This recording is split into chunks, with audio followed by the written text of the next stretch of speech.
In this episode of the FXTM educational series, we're going to be taking a look at the concept of trend.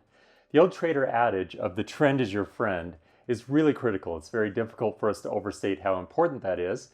And although it seems fairly simple on the surface, there is some complexity sometimes and some subjectivity in identifying what really is an uptrend or what really is a downtrend versus a channel. Now, we can apply some rules, and we should.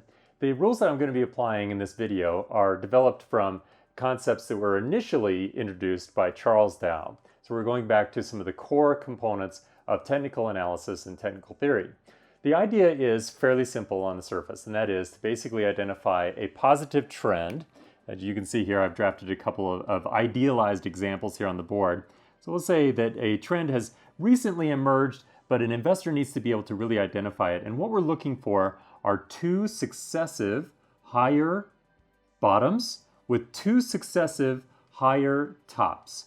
Once we get that trend emerging, so this trend of higher tops and higher bottoms, we can then identify this as a positive trend.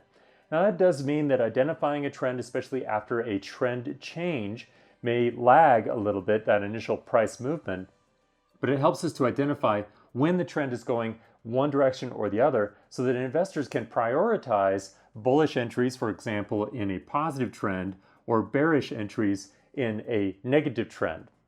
Now, a negative trend is very similar in the sense that if we assume that the price here on my idealized example has been declining just recently, what we're looking for, again, are successive falling tops with successive falling bottoms. So once we've seen two falling tops and two falling bottoms, we can then say we have defined a downtrend.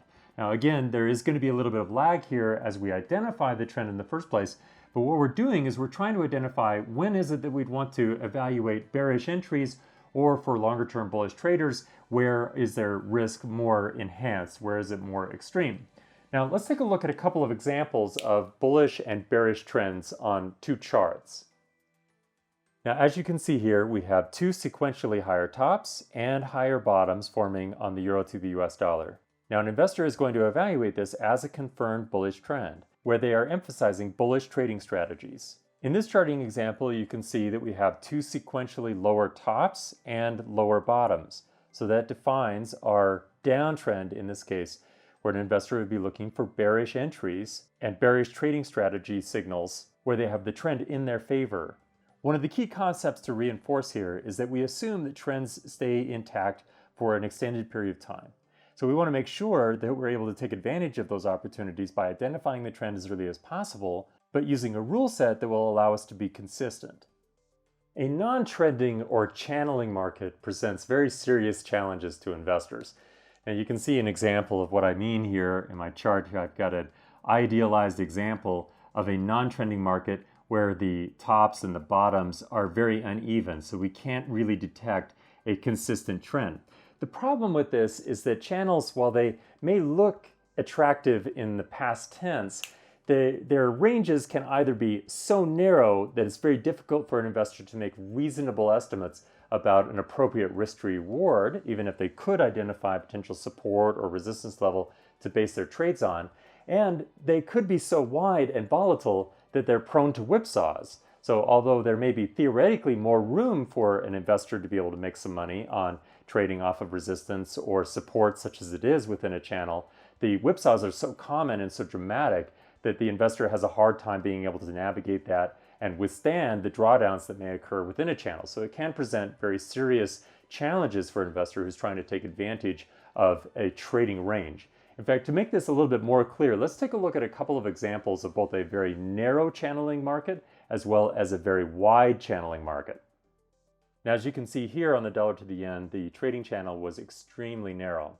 The challenge here, of course, is that the range is so tight, it's difficult for an investor to construct trade strategies that have an appropriate risk reward. Now, in this chart, we have a different problem. The range is very wide, but the support and resistance levels are also extremely unclear. The challenge here, of course, is that although there may be some theoretically larger room to move in a particular support bounce or resistance bounce, as far as they could be identified, whipsaws are very common, and it would be difficult for an investor to be able to consistently identify entry opportunities in the channel itself. Obviously, trading with the trend is going to help to put the odds in your favor. We have to remember, however, that eventually all trends do change and they start to reverse. Now, this is a topic that we've addressed in greater detail in another video in the series, and learning how to identify changes in the trend is also really important so that we make sure that we're not only trading in favor with the trend when it's intact, but that we're preparing for those changes when we see evidence that in fact a reversal is beginning to appear and we might get a new trend emerge that's opposite to the one that we were just taking advantage of.